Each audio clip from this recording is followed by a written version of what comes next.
Ang kwentong ito ay hango sa totoong buhay. Mula ito sa isa nating kabayan.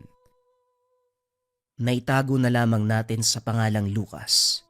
Ito ay kwento ng isang lalaki na labis ang pagmamahal. Taong 1969, Palawan. Sa isang liblib na parte ng Palawan, merong munting baryo na puno ng misteryo para sa karatig bayan. Doon naninirahan si Romero, isang kilala, makisig na mangingisda. Masipag, matyaga, malakas ang pangangatawan. Binata pa lamang napakarami ng nahumaling dito, ngunit isang dalaga lang ang nakaagaw ng pansin. Si Teresa. Ang dalagang ito ay anak ng kapitan ng bayan. Kahit hindi mayaman, wala namang tumutol sa pagsasama ng dalawa. Kitang-kita naman ang lahat na matino at responsableng lalaki si Romero. Kaya't malugod nilang binigay ang anak upang maging asawa nito. Ilang taong namuhay ng matiwasay ang dalaga. Si Teresa ay napakabait. Masiyahing babae. Dala-dala niya ito hanggang pagtanda. Paminsan-minsan, dinadala ni Romero ang asawa tuwing nangingisda. Gandang-ganda ang dalaga sa ganda ng kalikasan. Lalong nadagdagan ang kaligayahan ng mag-asawa. Nang ipaalam ni Teresa, nagdadalang tao na ito. Nagdiwang ang bayan at maraming sumuporta sa dalawa. Nagdoble kayod pa si Romero upang makapag-ipon para sa panganak ng asawa. Mahal, ilang buwan na akong hindi nakakapasyal sa laot. Baka pwede mo akong pagbigyan? Wika ni Teresa. Alam mo naman na hindi pwede, mahal, di ba? Lalo na ngayon, oh. Malaki ang tiyan mo. Kabuhanan mo na. At kahit anong oras pwede ka ng manganak. Pero ilang buwan ko nang hindi nakikita yung dagat eh. Sige na. Alam mo naman yan, di ba? Gustong-gusto kong malanghap yung simoy ng hangin doon. Tignan mo. Napakaliwanag. Maganda naman yung panahon sa labas. Sige na. O siya, sige na nga. Magbihis ka, alis tayo. Wika ni Romero. Tuwang-tuwa ang asawa nito. Bagamat nag-aalala, tila napawi nito ang sayang naramdaman ng kasintahan. Inihanda na ni Romero ang mga kagamitan. Sinigurado din nito na ligtas ang asawa at komportable sa bangka. Muling pinagmasdan at sinuri ni Romero ang paligid. Bago ito lumayag, sinigurado nitong walang kahit anong senyales na maaaring biglang sumama ang panahon. Habang nasa laot tuwang-tuwa si Teresa, inilabas nito ang mga kamay at pinaglaruan ng tubig. Si Romero naman ay nangingisda. Hindi nito pinabayaan ang nobya. Mukhang kailangan na nating umuwi. Tumataas ang alon. Pero maganda ang panahon na, tignan mo. May araw pa nga oh. Oo nga, mukhang maayos ang panahon pero maniwala ka sa akin.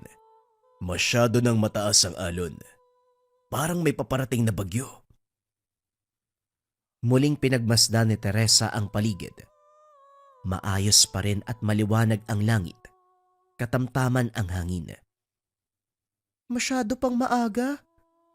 Pero sige, alam ko naman na. Biglang umalog ang bangka.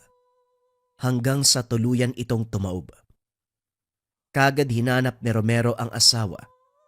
Bagamat mataas ang alon, magaling na lumangoy ang lalaki at wala pang ilang segundo ang pagkataob ng dalawa. Kaya naman laking pagtataka nito kung bakit kahit gaano katagal sisirin ng tubig, hindi niya makita ang asawa. Halos ilang oras sa laot si Romero kung saan-saan na ito naganap. Nilangoy nito ang pinakamalalim na kaya niyang puntahan, ngunit hindi pa rin matagpuan ang kasintahan. Kahit gutom, nanginginig sa lamig, kulubot na ang mga balat. Hindi pa rin ito tumigil kakahanap kay Teresa. Hindi na alam ni Romero kung ilang oras pa ang lumipas bago ito nawalan ng malay. Nagising na lamang ito sa tabing dagat. Tuyo ang mga labi at terik ang araw. Oh, gising ka na pala. Wika ng isang matanda. Pinagmasdan ni Romero ang paligid. Puro buhangin, mainit. Nagkalat din ang mga basura. Asan po ako? Si Teresa, yung asawa ko. Nasaan po siya? Hinay-hinay lang, iho. Halos buong araw kang tulog dyan. Akala ko nga lasenggo ka eh. Kayo po ba ang nagligtas sa akin? Kung ganun ho, maraming salamat. Pero nakita niyo po ba ang asawa ko? Ako, ililigtas ka. Tulad ng sinabi ko sa'yo, matagal ka ng tulog dyan. Akala ko lasing ka eh. Yung pala napano ka o ito. May pinakuluan akong tubig. Makakatulong yan sa'yo. Wika ng matanda. Sabay abot ng mangkok na may lamang tubig. Nagpakilala itong Mang Simon. Kapwa mangingisda. Ngunit meron siyang kaalaman sa panggagamot. Matapos inumin, nagpasalamat ito sa matanda at hinanap ang daan pabalik sa tahanan. Kagad nanghingi ng tulong sa bayan si Romero upang hanapin ang kanyang asawa. Paano naman yung bangka mo? Hindi na bale yun. Ang importante, makita ko yung asawa ko. Ilang linggo naganap ang mga residente.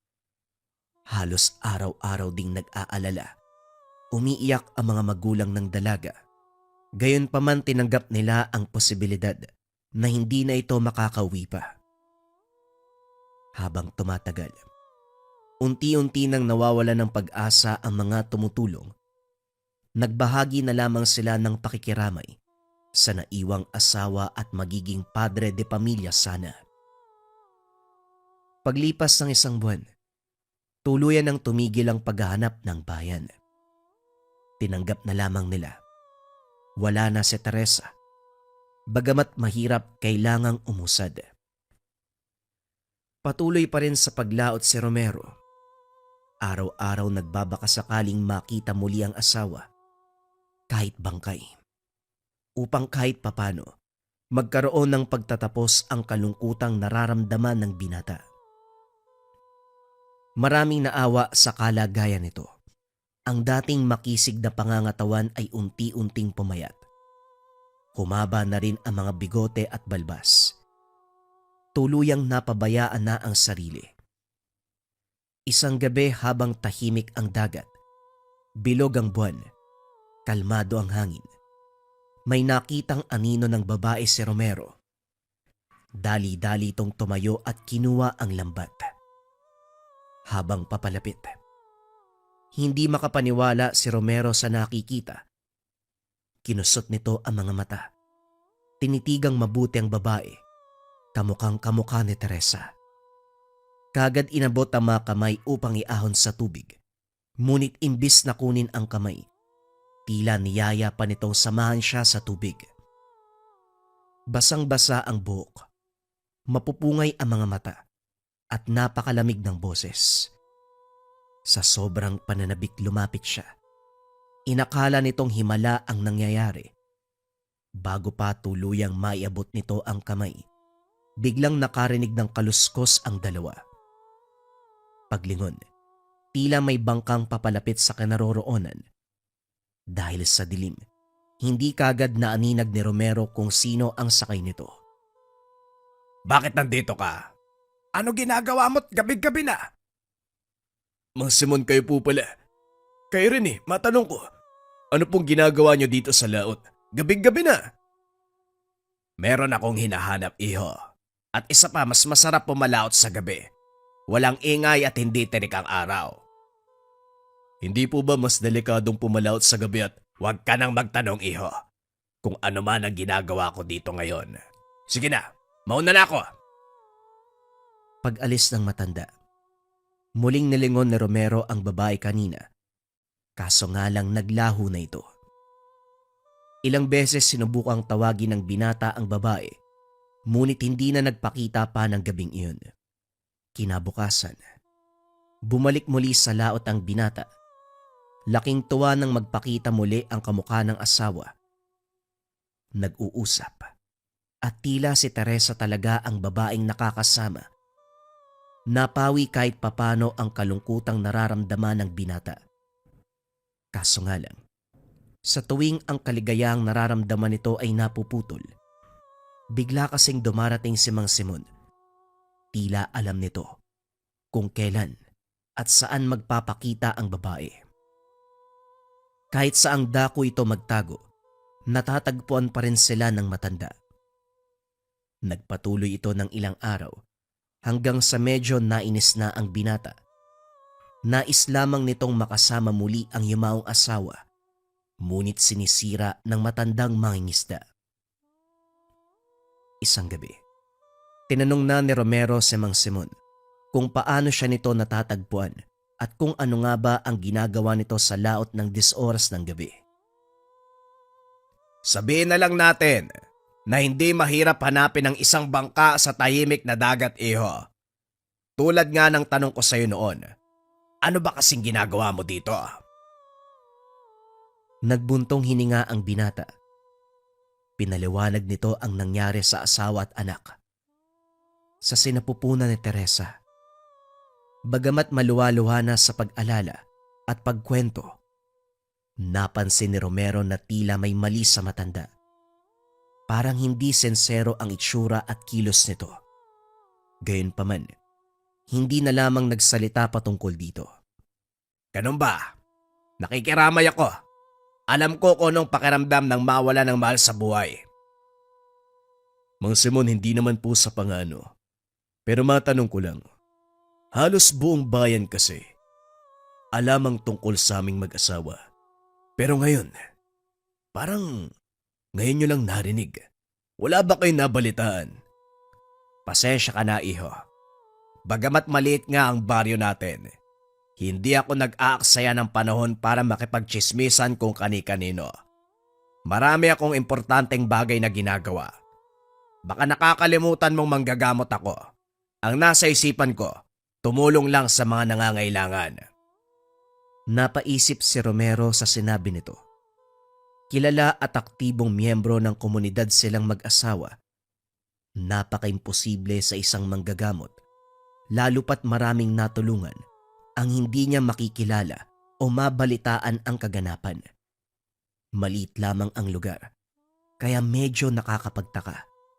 Ngunit hindi niya na question pa ang matanda. Wari nito, maaaring tagu lamang ang buhay ni Mang Simon. Pero napansin niya, may pagkahambog ang matanda. Maaaring hindi ganap na totoo ang mga sinabi. Nga pala, iho, bago ko makalimutan, mag-iingat ka sa laot lalo na sa mga ganitong oras. Bukod kasi sa mga isda at lamang dagat, merong mga nilalang na hindi natin inaakalang namumuhay pala kasama natin sa mundo. Ho? Ano pong ibig niyong sabihin, Manong? Maniwala ka o hindi, merong mga nilalang na katulad ng katawa. Alam kong hindi maiintindihan ng isang katulad mo ang mga ganyang nilalang, lalo na't binata ka pa eh. Pero ako mas matanda ako sa'yo. Maraming karanasan at kaalaman sa mga bagay na hindi pa alam ng mga normal na tao. Alam ko po kung ano ang kataw, Lolo. Mga nilalang sila sa dagat na mukhang syokoy at nambibiktima ng mga tao. Minsan para silang sirena. Nangaakit na mamangis na, hindi po ba? Pero ang hindi mo alam, meron din itong kakayahang baguhin ng itsura at boses ng kung sino mang makain ito. Dito napagtanto ni Romero na maaaring isang kataw ang nagpapakita sa kanya. Kaya pala tuwing may ibang dumarating, nagtatago ito. Maaaring alam ng nilalang na isang manggagamot o may kaalaman si Mang Simon upang puksain ang katulad niya. Nalungkot at tila may halong sama ng loob ang binata. Kahit papano ay umasa at naniwala si Romero na tila milagro ang nangyari. ang nakikita at nakakasama gabi-gabi ang asawa. Ngunit pangloloko lamang ang lahat. Ginagamit ang kalungkutang nararamdaman upang mapagsamantala ng kainaan. Habang nag-iisip, napansin ni Romero ang pagbabago ng ora ng matanda. Ang ngiti ni Mang Simon, napalitan ng pagiging seryoso. Tila malalim ang iniisip. Maiging sinuri muna ang mukha ni Romero bago magsalita. Patay sa iyong itsura. Pakiramdam ko, naengkwentro mo na ang katao. Maaaring kinuha nito ang anyo ng iyong asawa.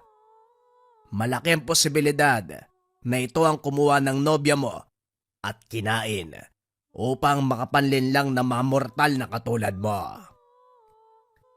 Nagkalkalang matanda sa kanyang bangka. Kalaunan naglabas ito ng lumang kahon na napapalibutan ng mga letra at salitang hindi pamilyar sa binata. Naglabas din ito ng lambat. Ngunit nang suriin, hindi ito normal na lambat. Bordado ito. Nakapaloob ang mga sinaunang sulat at tila may mga orasyon. Pagbukas ng kahon, merong maliit na aklat na gawa sa papel ng abaka. May mga sulat kamay na hindi maintindihan ang nakatalaga. Binuksan ito ng matanda, pero kaagad ding sinara bago matitigan ni Romero na parabang tinatago niya ang laman. Ang mga kataway matatalino, mas matalino pa sa mga sirena. Iba ang paraan nito upang akitin ka. Bilugin ang ulo at isama ka pailalim. Hindi mo mamamalayang dinakip ka na pala nila sa pag-aakalang kusa kang sumama. Ito lamang ang kayang makahuli sa ganong nilalang. Ngayong alam mo na isang katawang kumuha sa iyong asawa, hahayaan mo bang meron pang ibang mabiktima ang nilalang ng kadiliman? Ilang pamilya pa ang mawawala ng mahal sa buhay. Tinitigan ng mabuti ni Romero ang matanda. Hindi nito alam kung bakit parang merong mali sa sitwasyon, na parang hindi dapat magtiwala ng lubos sa Ginoo. Ngunit ganun pa man, handa itong tumulong upang puksain ang nilalang at para wala nang matulad sa kanya na mawala ng mahal sa buhay. Hinawakan ng binata ang bordadong lambat na siyang nagdulot ng ngiti kay Mang Simon. Umuwi na ang dalawa matapos ang gabing yun. Kinabukasan nagkita sila upang ituro ni Mang Simon kung paanong pupuksain ang nilalang. Dahil mautak ang katao, naganda ng plano ang matanda. Habang hinahanda ang mga sangkap, kagamitan at orasyon, sinabihan ni Mang Simon na magsanay ang binata. Nag-insayo ito upang masigurado na malakas ang pangangatawan kung sakaling magkaroon ng laban. Dahil sa katandaan, wari nito na hindi kayang kalabanin ng pisikalan ang katao, kaya't sinigurado ni Romero na handa ang sarili. Ngunit paminsan-minsan, napapaisip pa rin ang binata. Kung ito ang pumaslang sa kanyang asawa ng araw na yon, bakit umabot ng ilang araw o linggo na, pero wala pa rin nangyayaring masama sa kanya? Mga ganitong katanungan ang bumabalot sa isip ng binata. Maaaring may hindi sinasabi si Mang Simon sa kanya. May posibilidad na hindi kataw ang pumaslang sa asawa at tanging nakuha lamang nito ang bangkay, kaya't nakuha ang itsura ni Teresa. Itong mga katanungan ang kailanman hindi masagot sa isip ni Romero. Gayunpaman, nagpa siya ito na sundin na lamang ang matanda, lalo na't ito na lamang ang pinakamalapit na makapagbibigay sa kanya ng kasagutan. Isang linggo pa ang nakakalipas, pero muling bumalik sa makisig na pangangatawan si Romero. Matinding dedikasyon at inspirasyon na mabigyan ng hustisya ang pagkamatay ng asawa at anak. Nang makasigurong handa na ang binata, nag-impake na si Mang Simon. Dinala ang lahat ng kailangan, pumalaot ng gabing yun. May halong kaba ang nararamdaman ng binata Hindi nito sigurado kung magiging matagumpay ba ang pinaplano ni Mang Simon, lalo na't napakasimple lamang ng balak nito. Habang nasa bangka, pinakita ni Mang Simon ang isang maliit na punyal na gawa sa mga kabibe at pilak. Merong dasal na nakaukit. Ito ang gagamitin upang tapusin ang nilalang. Matanong ko lang po. Itong nakalagay sa punyal parang salitang hiling. Wala yan iyo. Huwag mong isipin. Ang ibig sabihin ng hiling, hinihiling na matugis na ang nilalang na kumakain ng tao. Halata sa boses na tila may tinatago, kaya kagad iniba ang usapan.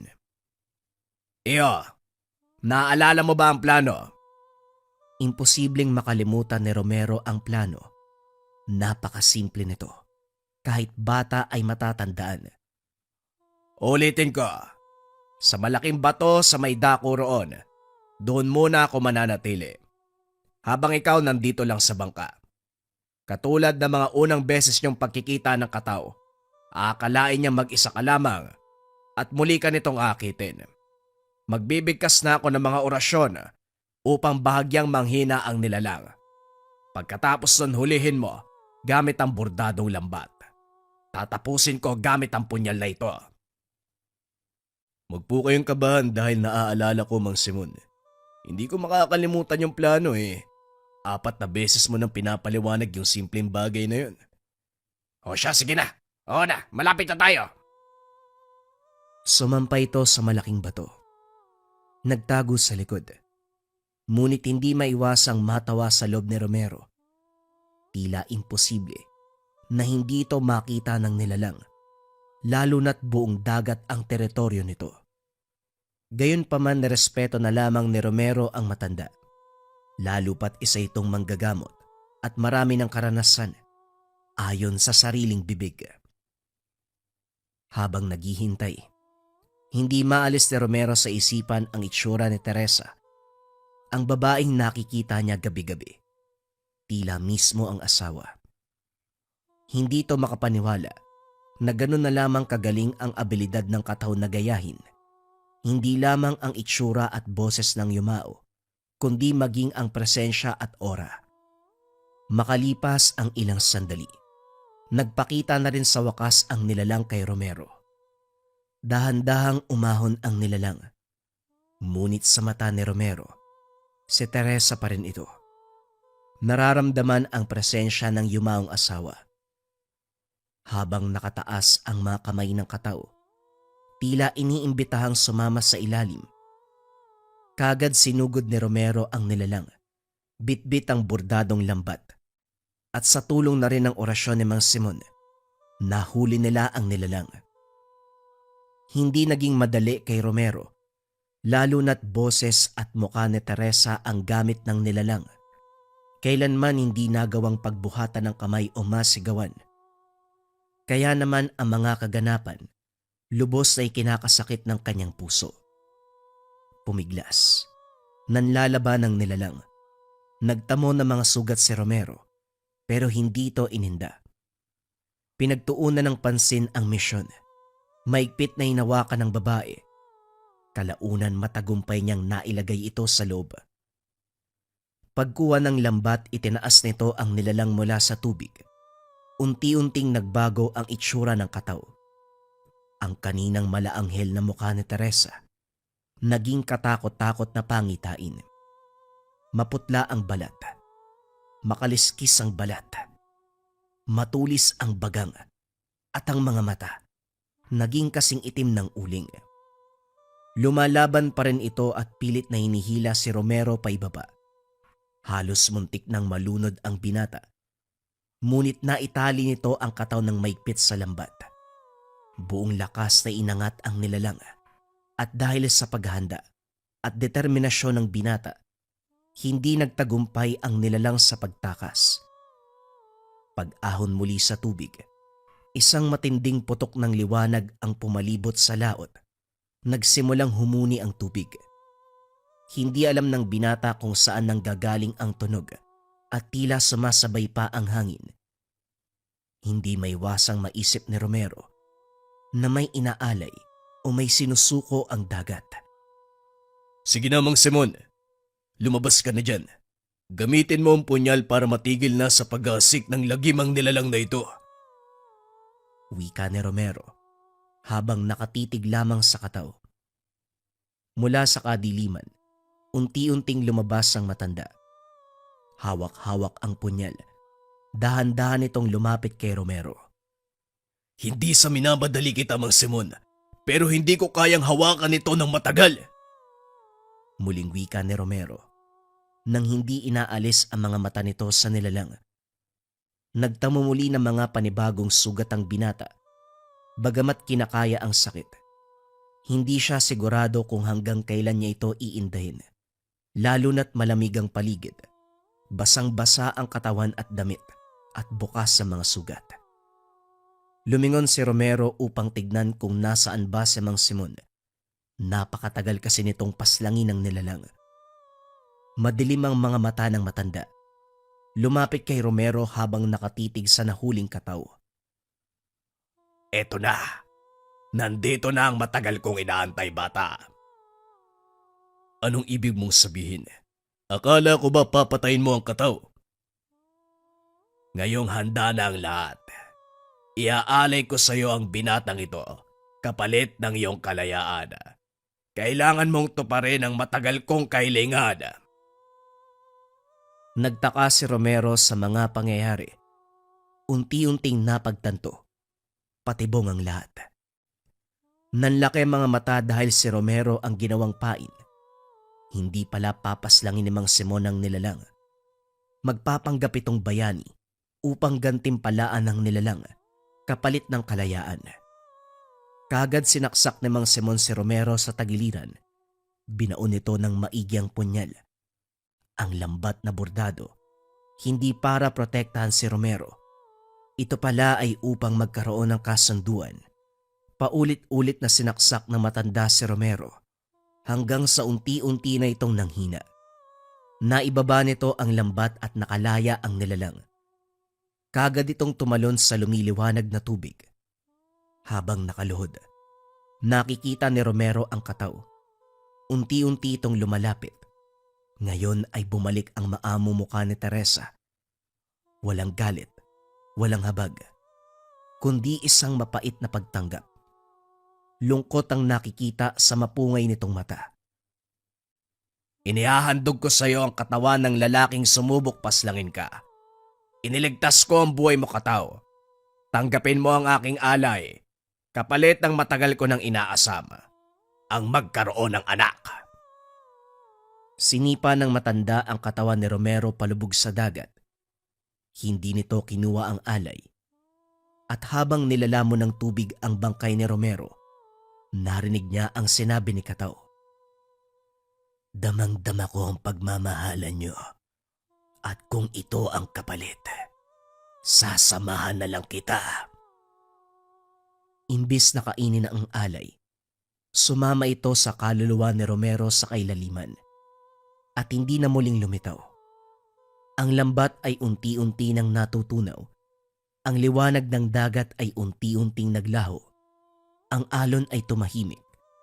Tila nagluluksa sa pagkamatay ng binata.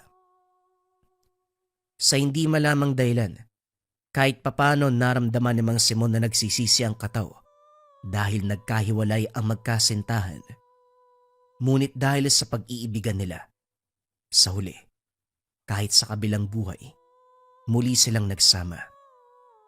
Naiwan si Mang Simon sa laot, umiiyak at galit. Nanginginig sa lamig. Madilim ang paligid. Matagal niyang inantay ang sakripisyo. Halos dekada ang ginugol upang matuklasan ang tungkol sa Kataw at ang kapangyarihan nito na tumupad ng kahilingan.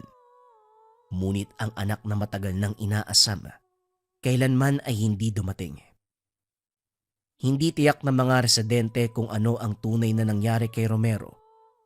Ang alam lang nila, maaaring dahil sa labis na kalungkutan, nagpakamatay sa laot. Kilala ang binata bilang isang taong nagmamahal hanggang sa dulo. Sinabi ng ilan na kapag habagat, lalo na sa gabi, may maririnig na pag-awit sa laot, tinig ng lalaking umibig sa kataw, at tinanggap na lamang ang katotohanan kahit na ito pa ang naging kanyang wakas. Si Mang Simon, nanatili sa bayan, pero nasiraan ng bait. Madalas galit at kung ano-anong ritual, kung ano-anong orasyon ang ginagawa. Kalaunan, naging taong grasa. Maaring nilamon ng konsensya matapos patayin ang isang mabuting lalaki na sinubukan niyang ialay sa isang kataw. Bagong kwento pa rin ang kasunod mga kabayan. Ito ay tungkol sa lahi ng aswang na kung tawagin ay kataw. Simulan na ang storya. Ang kwentong ito ay hango sa totoong buhay. Mula ito sa isa nating kabayan na itago na lamang natin sa pangalang Ben. Taong 1988. Bukidnon. Hindi maiwasang magtaka ni Ben nang maisip ang tungkol sa paligid. Nakatayo ang tahanan sa gitna ng malawak na kagubatan, taniman ang kabilang bahagi. Ngayon lang naalala na kahit isang beses hindi nakitang may naligaw na hayop. Ang kapwa magsasaka naman, bihira lang makakita na may dalang kalabaw. Kung meron man, nawawala sa susunod na mga araw. Dahil dito, napatanong sa kamag-anak. Lolo, may tanong lang po ako. Naisip ko lang nasa liblib na baryo tayo. Kapitbahay natin kagubatan. Ang tahimik. Wala akong nakitang ni isang hayop na naligaw. Ano po ba nangyayari dito? Tanong ni Ben kay Lolo Nido. Akala ko naman kung ano na yan lang palang itatanong mo. Sa tinagal mo dito sa lugar, ngayon mo lang naisip yan. Gusto mo ba talagang malaman kung bakit? Tumango si Ben. Umayos ng upo dahil kapag ganito ang sitwasyon, mahaba ang kwento ng matanda.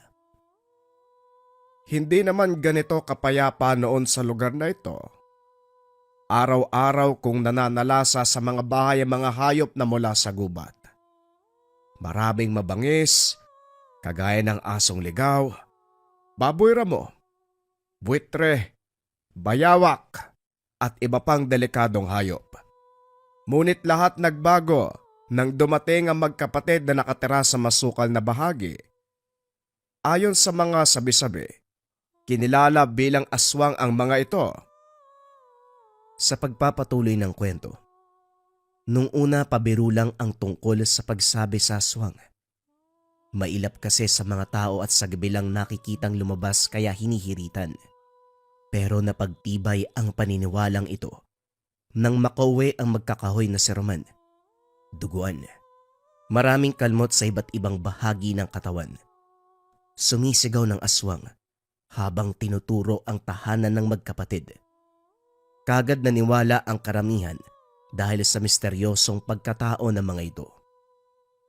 Minsan na ring naisip, lusubin ang mga ito, pero sa sandaling makaharap ay umuurong.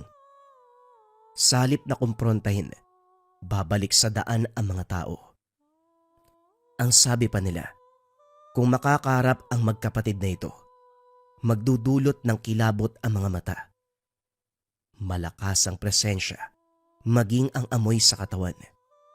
Hindi naman sila kumakain ng tao dahil kung tawagin ang lahi ay silab. Mga uri ng aswang na hayop lamang ang tawag ng sikmura. Kaso nga lang, kapag hinahamon, walang pagdadalawang isip na papatay ang mga ito. Kaya naman magmula noon, wala nang basta-bastang naglalakad sa loob ng kagubatan. Lahat ng daanan ay inilipat sa taniman. Doon maraming magsasaka sa araw-araw. Bihirang mapagawi ang magkapatid dahil ayaw ng mga ito ang makita ng mga tao. Ikaw mahilig ka pa namang magtirador. Sumusot ka pa sa gubat. Nako, kapag ikaw nakarating sa tahanan ng magkapatid, mamamarka ng katawan mo. Pananakot ni Lolo Nido na hindi kaagad naintindihan ni Ben. Mamarkahan? Ano po yun? Palatandaan. Ang ibig kong sabihin, kapag napagdiskitahan ka ng magkapatid na yon, baka magtamo ka ng kalmot sa iba't ibang bahagi ng katawan. Swerte kung sugat lang, paano kung patayin ka? Ito lang ang masasabi ko, Ben. Iwasan mong mapagawi sa tahanan ng magkapatid. Isa-isip mo, dahil hindi kita mababantayan sa lahat ng oras lalo pa sobrang tanda ko na. Hirap na nga ako sa pagkilos Tumango naman si Ben, pero napapatanong pa rin sa sarili kung sino ang magkapatid. Narinig niya na ang pangalan ng mga ito, sina June at Jano, pero hindi pa nakita ang itsura. Makailang beses na rin siyang sumuot sa gubat. Doon pa nga minsan nagpapahinga, pero hindi sinuwerteng makasalamuha ang mga ito. Pagkatapos ng pag-uusap, babalik sa dating gawi si Ben. Binitbit ang tirador. Supot ng bato naman sa kabilang kamay. Sa ideya na manghuli ng ibon. Nakalimutan ang paalala tungkol sa magkapatid na aswang. Dere-derecho sa paglakad si Ben. Pumipwesto sa tumbang puno. Tinira ang ibon sa malapit. Hindi tinamaan kung kaya't hinabol. Tutok na tutok sa paghuli. Hindi na malayan kung saan lugar nakarating. Tuwang-tuwa nang mahuli ang ibon. Pero napawi ito. Nang masipat ang nag-iisang tahanan sa hindi kalayuan. Napalinga sa paligid. Dito napagtantong malayo ang narating.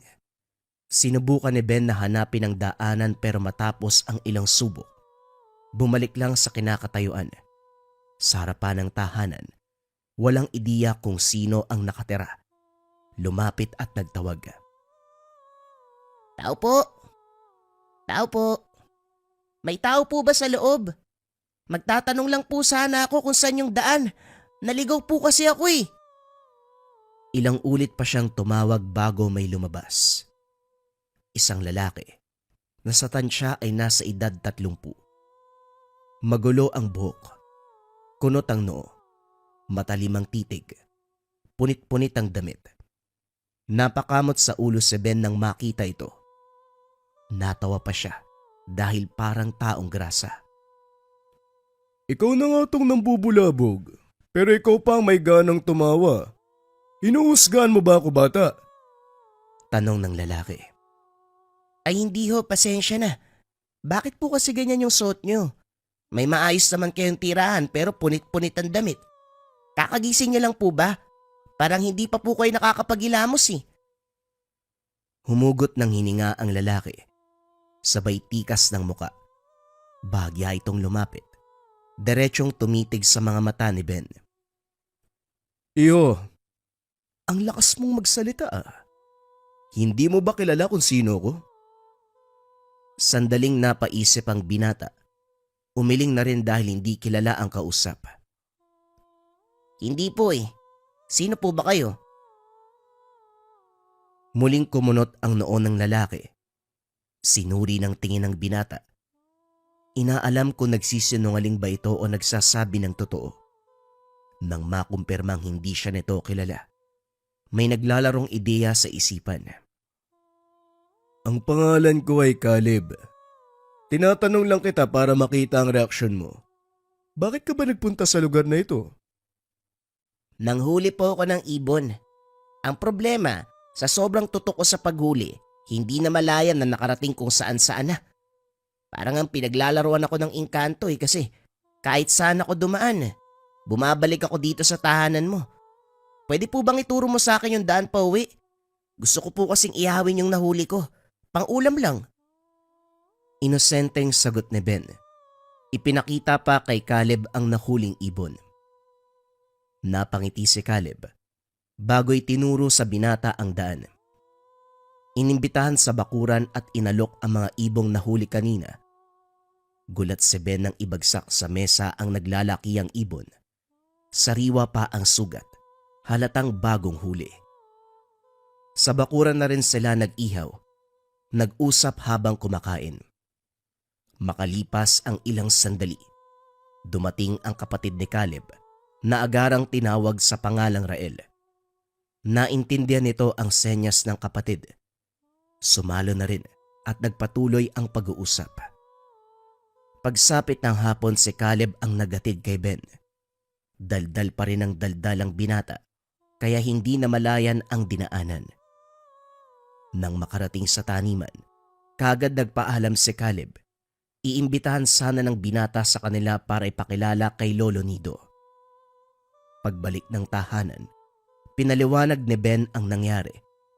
Tahimik na nakikinig ang matanda. Hinayaang matapos ang binata bago sumabat. Mabuti naman pala, may nahanap kang kaibigan pero mapagkakatiwalaan ba sila? Oo naman ho. Kasi kung hindi, malamang. Kanina pa ako ginawa ng masama. Pinakain pa nga ako tapos sinatid pa uwi. Dadaling ko po sana dito kaso nagmamadaling nagpaalam. Malamang hindi na yun sasama sa'yo. Malayo pa yung uuwian malapit ng magdilim. Ikaw, kalalaki mong tao. Pero kung makipagkwentuhan ka, abutin ng gabi. Mabuti na lang hinatid ka nung, Caleb? Kung hindi, mamaya makasalubong mo pa yung mga aswang Yon ang mas delikado at saka, hindi ba sinabihan kita, huwag ka munang magtitirador. Kung sa balwarte ng aswang ka napadpad, malamang sumakabilang buhay ka na sa katigasan ng ulo mo. Lolo naman, grabe ka naman magsalita. Ayos naman ako nakauwi Wala namang nangyari sa akin. Huwag na po kayong matakot. Lokong bata to. Magsalita ka pa na ganyan. Kapag nagdilang anghel, ewan ko lang. Natawa si Ben sa sinabi ng matanda. Nagbibiro lang siya, pero nagbibigay ng makatotohanang reaksyon si Lolo Nido. Ito ang isa sa nagustuhan niya sa matanda. Kahit biro lang, mararamdaman ang tunay na pakiramdam tungkol sa sitwasyon. Si Lolo, mahal na mahal talaga ako. Sige na ho, mauna na po kayo sa pagtulog. Dito muna ako sa sala magpapalipas ng oras. Habang nagmumuni-muni, napansin ni Ben ang ingay sa labas. Laking gulat dahil ngayon lang narinig ang hiyaw ng aso. Sunod-sunod ang pagpapakawala ng daing na para bang may nananakit. Dali-daling binuksan ang bintana. Sakto lang na umuwang ng kaunti. Masyadong madilim. Kung kaya't aninong hubog lamang ang nakikita. Paulit-ulit na binalibag ang aso ng nilalang na hindi mabigyan ng pangalan. Nagtataglay pa rin ito ng katawan ng tao pero mararamdaman na hindi normal. Lalo pa sa lakas na binuhat ng isang kamay ang aso at saka binalibag. Paulit-ulit na sinuntok ang hayop hanggang sa nalagutan ng hininga. Nang tumahimik ang paligid, dali-daling sinara ni Ben ang bintana at nagtungo ng higaan. Nagtalukbong ng kumot dahil damang-dama ang kilabot. Hindi maintindihan ng binata ang pakiramdam.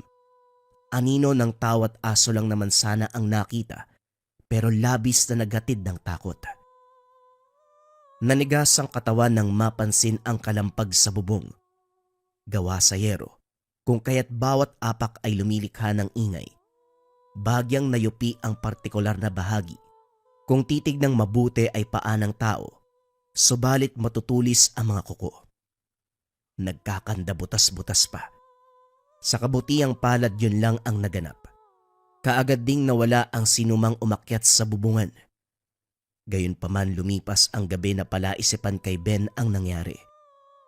Kinabukasan, kaagad tinanong si Lolo Nido. Pinaliwanag rito ang tungkol sa nakita, kaso pinagtawanan lang siya.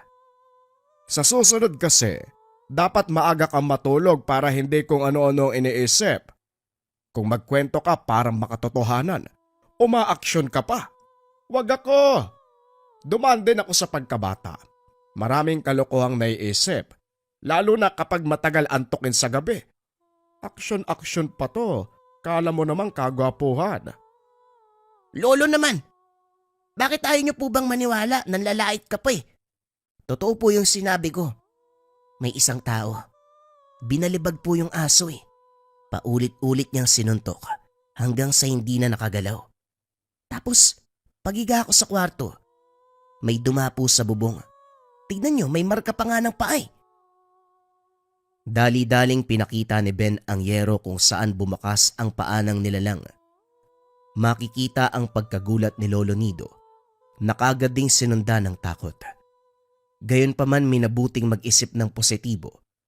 Sinabing baka napagdiskitahan lang ng siraulo ang tahanan nila. Pinilit ni Ben ang naisip na baka halimaw ang nakitang tao kagabi. Hirap siyang mapaniwala si Lolo Nido dahil hindi naman namukaan at dahil ayaw maniwala ng matanda. Naglibot sa paligid para makahanap ng ebidensya. Sinuri ang bahagi ng gubat kung saan nangyari ang kaganapan kagabi. Napangiti nang makita ang mga dahon na merong mantsa ng dugo. Sinunda ng bakas hanggang sa dinala sa masukal na parte. Dito na bungaran ang bangkay ng aso. Pugot ang ulo. Wakwak ang tiyan. Wala nang natirang laman. Nilalangaw at nagsimulang mangamoy. Dito lang din nalinaw ang sugat-sugat. Ang inakalang suntok ay kalmot pala. Lalong lumaki ang pagdududa na halimaw ang taong namataan. Dali-daling bumalik ng daan si Ben. Napapitlag ng bumangga sa isang tao. Dahil sa hubog at tangkad, biglang kinabahan sa pag-aakalang ito ang halimaw. Mabuti na lamang ay nakilala. Kung hindi kita kilala, siguro iisipin ko ikaw yung halimaw na nakita ko kagabi. Bakit ba kasi bigla kang lumilitaw? Uy Caleb, nabangga tuloy kita. Kung makapagsabi ka naman parang kasalanan ko na nabangga mo ko ah. Malamang nandito ako sa lugar na to. Dito ako nangangahoy eh. Ikaw ba? Huwag ba sabihin hanggang dito nagtitirador ka ng ibon? Hindi pero may mas nakakatakot akong kwento eh. Ganito kasi, kagabi bago ako matulog, may nakita akong laban eh. Laban ng halimaw sa kaaso. Napatay yung aso, kaso yung halimaw parang tao eh. Alam niya na nakita ko siya kasi dumapo sa bubong namin. Buti na lang kinaawaan ako ng Diyos. Umalis yung halimaw. Nagtaka si Caleb sa kwento nito. Nagtaka kung bakit ganon ang reaksyon. Pasensya ka na, nakakatawa ka eh. Kung pagbabatayan ng tono at reaksyon mo, parang totoo nga. Pero sigurado ka bang halimaw? Baka naman, may-ari lang yun ng aso. Tapos yung aso naging pasaway kaya sinaktan. Teka, wala ang hayop sa lugar natin eh, paano magkakaaso dito? Umiinom ka ba? Eh baka mamaya lasing ka lang kaya nasabi mo yan eh. Kung ano nakikita mo. Eto naman hindi nga. Grabe ka naman. Totoo nga yung sinasabi ko. Kung hindi halimaw yon, bakit bigla akong kinilabutan? Tapos ang bigat ng pakiramdam ko, yung mga mata niya kahit nasa malayo, kulay pula. Ah, kulay pula. Eh adik yun pag ganun. Nung makita yung aso, pinagdiskitahan. Alam mo naman yung panahon ngayon eh. Yan ang epekto ng pinagbabawal na gamot. Pinagbabawal na gamot. O sige, tignan natin. Siguradong magbabago yung isip mo kapag nakita mo yung nilalang. Dinala ni Ben si Caleb sa kinalalagyan ng katawan ng aso. Kaagad itong nag-iwas ng tingin. Nagtakip ng ilong habang nagsusuka sa tabi. Tawang-tawa si Ben habang nanonood. Dali-dali siyang lumayo nang marinig ang nakakakilabot na pagpalahaw.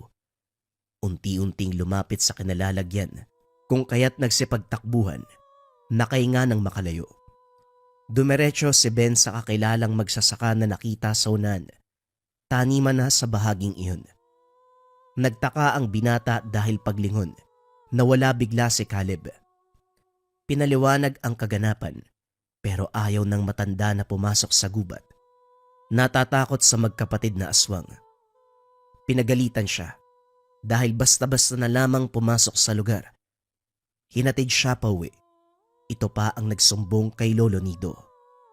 Dahil dito napagalitan ng malala si Ben, napalo pa ito ng lolo. Sinabihan na kita, Ben. Wag na wag kang susot sa gubat. Ilang beses na rin kitang pinatigil sa pagtitirador ng ibon. Sa nagiging tutok mo sa paghuli, hindi napapansin ang lugar. Huli na to ha. At sana makinig ka naman. Sa susunod kapag nalaman kong bumalik ka pa roon, hindi lang palo ang aabutin mo. Hindi maintindihan ni Ben ang galit ni Lolo Nido. Aminado siya na palagi itong nagpapaalala na huwag magpunta sa gubat. Pero nahahaluan ng biro ang salita. Hindi kagaya ngayon na halos pumutok na ang ugat sa leeg sa galit. Hindi naman ako nanghuli ng ibon Gusto ko lang naman patunayan na halimaw yung nakita ko kagabi. Grabe naman, hindi man lang ako pinakinggan. Nang mga sumunod na oras, hindi pa rin nagkasundo ang dalawa. Kumilos si Lolo Nido na para bang walang kasama sa tahanan. Si Ben naman, nahihiyang magsalita, bakas pa rin sa mukha ng matanda ang galit. Nanatili na lamang siyang tahimik. Inantay kung kailan huhupa ang sitwasyon. Pagsapit ng dilim, muling narinig ni Ben ang ingay sa labas. Sa pagkakataong ito ay kakaibang huni. Nang silipin, dalawang anino ng tao ang makikita. Parehong may sakal-sakal na bayawak. Maliit pa lamang ang mga ito. Dito na napaisip si Ben hanggang sa sumagi ang aswang na silab. Dali-daling sinara ang bintana at nakinig na lamang sa ingay. Habang nasa ganong sitwasyon, napagtanto na kaya walang nakikitang hayop sa paligid dahil pinapatay ng magkapatid na silab kahit maliit pa lamang. Minabuti ng binata na huwag maglikha ng ingay para hindi maagaw ang atensyon ng mga ito. Nang mawala, ginising si Lolo Nido para ibalita ang nangyari. Kaso nga lang, antok na antok, kaya naman hindi ito bumangon. Napabuntong hininga na lamang siya. Bumalik ng silid at inantay mag-umaga. Sa puntong ito hindi nakapagpigil si Ben. Pinaliwanag sa matanda ang nasaksihan sa ikalawang pagkakataon. Sa napansin niya, tahimik na nakikinig si Lolo Nido habang malinaw na mababakas sa mga mata na merong iniisip. Nang matapos siya sa pagsasalita, tinanong ito. Ang lalim naman ang iniisip niyo, Lolo. Ano po ba yun? Ay nako. Sa dinabi-dabi ng tao, bakit ikaw pa ang kailangan makasaksi ng ganitong kaganapan? Hindi ba pwedeng isang beses mo lang nakita? Talagang 2 ulit pa. Ano bang ibig sabihin nito? Mabibiktima ka rin ba ng mga halimaw na yon? Si Lolo kung makapagsalita. Nananakot po ba kayo? Nakita ko lang naman po Bakit naman ako mabibiktima kaagad? Ben, may kahulugan ang lahat ng bagay. Hindi pwedeng nagkataon lang ang lahat. Bakit ikaw pa? Ano ang meron para ikaw ang makasaksi sa ganitong kakilakilabot na pangyayari? Ben, hindi ordinaryong nilalang ang pinag-uusapan natin. Aswang na silab. Mga halimaw na mahirap kalabanin dahil kahit anong pangontra ang gamitin, kayang-kaya nilang salagin. Napalanok si Ben. Unti-unting nanigas ang katawan nang mapagtanto kung gaano kaseryoso ang sitwasyon. Nang mga sumunod na sandali, lalo siyang natahimik nang sabihin ng matanda na ang taong tinatawag sa pangalang Caleb, isa sa magkapatid na aswang. Hindi makapaniwala si Ben dahil mabait ang dalawa. Sumagot siya na nagkamali si Lolo Nido dahil kung aswang ang mga ito, sana nung unang inkwentro may ginawa ng kasamaan. Ayaw niyang paniwalaan dahil para sa kanya, mabubuting tao ang nakilalang magkapatid at hindi sila ang tinatawag na silab. Ito ang pinanghawakan ni Ben hanggang sa sumapit ang punto na ang magkapatid na mismo ang lumantad ng katotohanan tungkol sa kanilang pagkatao. Habang wala sa tahanan si Lolo Nido, balik sa dating gawe ang binata. Binitbit ang tirador at naghanap ng ibon. Nang mga oras na ito matagal siyang nakahanap, sumama na lang sa mga kabataan na nanguha ng bayabas. Hitik ang bunga ng mga panong iyon. Masarap kainin. Nagbaon ng asin, suka at sili. Kanya-kanya sa pagkuha hanggang sa nakaipon ng marami. Nagpahinga sa lilim ng puno. Dito na pinagkaabalahan ng pagkain ng bayabas. Ilang sandali pa. Nagpaalam na ang kasamang si Roland matapos sumakit ang tiyan. Dali-dali itong tumakbo sa liblib na bahagi. Si Ben naman, kain ng kain. Hanggang sa napansin na hindi na nakabalik ang kasama. Hinanap ito kung saan-saan nakarating. Hindi nagtagal napadpad sa tahanan ni Caleb. Agarang nagtanong. Sa kabutiang palad ay naroon si Roland, umiinom ng tubig. Pinatuloy siya ni Caleb. Dito naisip ang mga sinabi ni Lolo Nido tungkol sa magkapatid. Pinagmasdang mabuti ni Ben ang paligid. Binigyan sila ng makakain pero hindi siya tumikim. Inabala ng binata ang sarili sa pagmamasid. Kaso nga lang masyadong malinis ang bahay. Walang makikitang bakas. Naibaling ang pansin sa pakikipag-usap. Aliw na aliw dahil palabiro si Caleb. Pero lahat nagbago nang dumating si Rael. Sa puntong ito kakaiba ang titig. Dito rin napansin ni Ben ang unti-unting pag-alingasaw ng amoy. Panay ang tawag ni Caleb sa kapatid. Pinipilit ito sa isang bagay na parabang pinipigilan kaso ayaw magpaawat. Nang mga sumunod na sandali, nanlaki ang mga mata ni Ben nang makitang unti-unting nanlilisik ang mga mata ni Rael. Dali-dali nitong sinundan si Roland na umikot sa likod ng bahay para sana umihi. Agarang sinakal, binalibag pa sa dingding. Sa puntong ito malademonyo ang ngisi ni Rael. Sinaktan ng sinaktan si Roland hanggang hindi na maitsura ang muka sa dami ng dugo. Umawat si Caleb. Pinakalma ang kapatid pero lalong nagwala.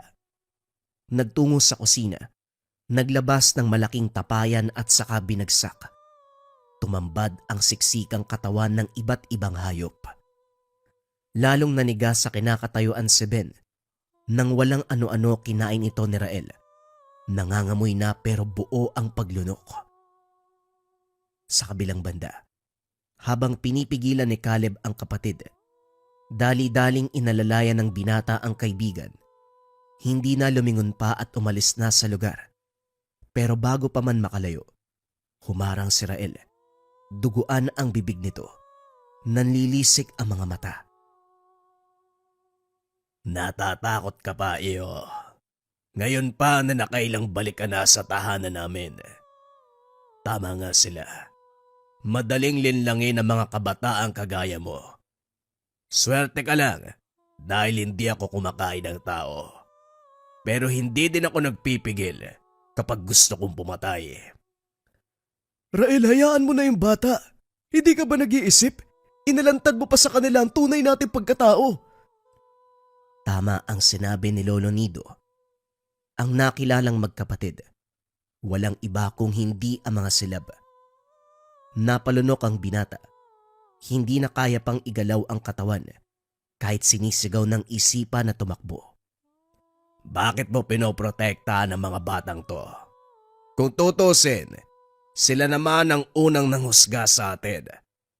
Lumipat na tayo rito para mamuhay ng tahimik. Pero ang mga magulang nila, walang tigil sa pagbabato ng kung ano-anong salita. Maaaring halimaw tayo, pero hindi tayo nang bibiktima ng mga tao. Bakit tinuturing pa rin tayo na demonyo? Ikaw na rin mismo ang nagsabi. Mga magulang nilang may atraso sa atin. Walang kinalaman ng mga batang yan kaya pabayaan mo na. Pakiusap, huwag ka namang damay. Ben, umuwi na kayo. Huwag na kayong babalik dito. Sa puntong ito nag-away ang magkapatid. Nang makalayo ay muling lumingon si Ben. Nasaksihan ang lakas ng bawat isa. Walang kahirap-hirap na binabalibag ang isa't isa. Pisikal ang laban.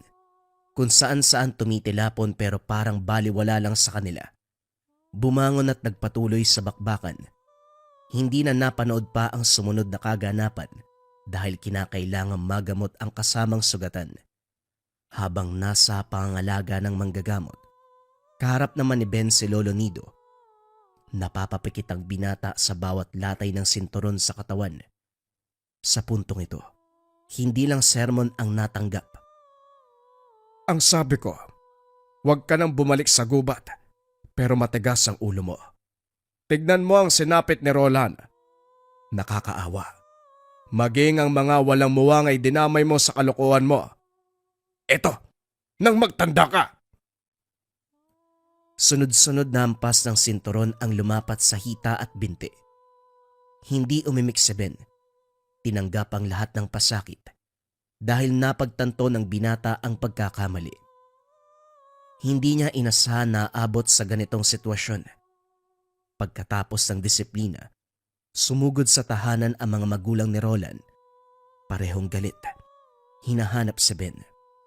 Si Lolo Nido ang humarap sa mga ito at nagpaliwanag. Sa kabutiang palad ay naintindihan. Nangingi na lamang ng dagdag pambayad sa manggagamot at sa gagastosin sa gamot. Hindi na bahala ang matanda dahil kababata ang manggagamot. Tumatanggap ito ng prutas o mais bilang kabayaran. Sa paglipas ng mga buwan, bumuti ang pakiramdam ni Roland. Subalit nagulat na lamang ang lahat nang bigla itong mawalan ng buhay. Balik sa normal ang kondisyon matapos gumaling sa panggugulpe ng silab. Kaso hindi inaasahan ang pagkakataon. Biglang nalagutan. Binalikan si Ben at sila ang sinisi. Pinaglaban ni Lolo Nido ang apo. Huwag niyong sinisisi sa amin ang kamatayan ng anak niyo. Nakita niyo naman na gumaling siya mula sa unang kaganapan. Kung merong sisisihin, dapat kayo yon. Huwag niyong ibaling sa ibang tao ang pagiging pabayang magulang niyo. Sa isip ni Ben, posibleng may kinalaman pa rin sa aswang ang nangyari kay Roland. Nang matandaan ang sinabi ng manggagamot, dali-daling kinausap. Manong, nung ginamot niyo po si Roland, naalala kong sinabi niyo. Gagaling ang sugat sa katawan, pero may mangyayari pa ring masama. Tama po ba? Tama. Nilinaw ko yun sa mga magulang ng binata. Hanggang doon lang ang kaya kong gawin. Hindi ko magagawang isalba ang buhay ng tao, lalo na kung ang dahilan ay silab. Hindi tinatablan ng anumang pangontra mga yan. Ganon din ang dulot nilang kamatayan. Kinagabihan. Hindi pa rin mawala sa isip ni Ben ang nangyari sa Yumao. Sa kalagitnaan, sa pagsapit ng 10 oras, muling napansin ang ingay sa labas. Nang silipin, ang kalabaw ng kapitbahay na bagong bili, tinambangan ng 2 halimaw. Hindi na kailangan pang isipin kung sino ang mga ito dahil kilala na ang amoy. Walang iba kung hindi ang magkapatid na silab. Mabilis ang naging galaw. Hindi na namalayan kung paanong tinapos ang kalabaw. Naunang umalis si Rael, samantalang huminto si Caleb. Bumalik ito ng tahanan, lumapit sa kinalalagyan ni Ben. Huwag ka matakot, Ben. Pasensya na kung kailangan mong masaksiyan ng ilang ulit ang pambibiktima namin. Huwag kang mag-alala. Ito na ang huli dahil lilisanin namin ang lugar. Gusto lang kita makausap sa huling pagkakataon dahil naging magkaibigan tayo. Humihingi ako ng pasensya, kaibigan, kung naranasan mo ang kakilakilabot na mga bagay. Wika ni Caleb. Bagaman nasa ganap na anyo, hindi nakaramdam ng banta si Ben. May gusto lang sana akong itanong. Bakit ako yung palagi nakakakita ng pambibiktima nyo? Nagkataon lang ba yun? O talagang gusto nyo na maging saksi ako? Hindi sumagot si Caleb. Isinabit sa bintana ang nahuling ibon. Naglaho na rin na parang bula. Sa kabilang banda, palaisipan pa rin kay Ben kung bakit siya nga ba ang nakakasaksi sa pambibiktima ng magkapatid. Mapahayop man o tao ang pagdidiskitahan. At dahil walang nakuwang sagot, pinagpalagay na lamang nagkataon ang lahat. Sa paglipas ng panahon, hindi pa rin nakakalimutan ni Ben ang tungkol sa magkapatid. Hindi pa rin siya tumigil sa pagtitirador ng ibon. Lalong-lalo na ngayon Unti-unti nang bumabalik ang mga hayop sa kagubatan. Wala nang bibiktima sa mga ito. Nakalimutan na rin ng mga tao ang panganib na dulot ng silab. Marami nang nagpupunta sa gubat para mangaso, mangahoy at pastulan ng mga alaga. Higit sa lahat, hindi na natatakot na abutin ng gabi dahil wala nang nagtatangka sa kanilang buhay. Wala na ang kinakatakutan ng mga aswang na kung tawagin ay silab. Naghahanap ka ba ng mga gamit na makakatulong sa buhay mo? Pili ka na lang sa mga produkto na makakatulong sa buhay mo. Incenso candles, tea light version, pwede ring big version, or pwede rin yung nakalagay sa can. Pang-cleanse ng lugar, pangtaboy ng negative energy para maganda ang pasok ng swerte at iwas sakit na bunga ng negative energy. Or pwede ka ring magmarahuyo bracelet kabayan, kontrakulam, barang, tigalpo palipadhangin o anumang masamang uri ng sumpa. Kasama din sa marahuyo ang rebuelta. Kung ano yung sumpa na binigay sa'yo, ibabalik sa taong nagbigay. Kung pampaswerte naman ang gusto mo kabayan, pwede mong subukan ang Gabay Medalyon. Pinakasikat na medalyon sa likha merchandise, nagbibigay ng swerte at gabay sa career, health, love life and finance. Top 1 item yan sa likha. Pili ka na lang kabayan. Kung interesado ka, isearch mo lang ang shop ng Likha Merch.